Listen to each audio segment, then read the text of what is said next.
শেরপুর সদর থেকে দেওয়ানগঞ্জে ঘাটে আসছিলাম। দেওয়ানগঞ্জে ঘাটে উঠে নৌকায় উঠে বালাসী ঘাটে আসার জন্য রওনা দিই। রওনা দেওয়ার পথে নদীর কিনারে তাকা দেখলাম অপূর্ব সুন্দরী, যেমন মহান আল্লাহ তাআলা নদীর কিনারগুলো নিজ হাতে সাজিয়েছে। চোখ দিয়ে তাকালে দেখা যাচ্ছে যে মন জুড়ে যাইতেছে। এমন পরিবেশে নিজেকে ক্যামেরা বন্দি করলাম। নদীতে যাওয়ার সময় প্রচুর ঠান্ডা লাগছিল। এর উপরে রোদের কারণে তীব্র তাপমাত্রা বেশি, মানে দুটোই একসঙ্গে, মজাই আলাদা ছিল। সেই দিকে ঘুরতে ঘুরতে আবার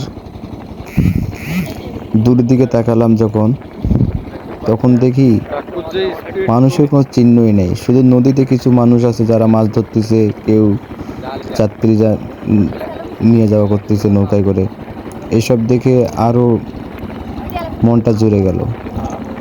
জেলেরা মাছ ধরে এখানে।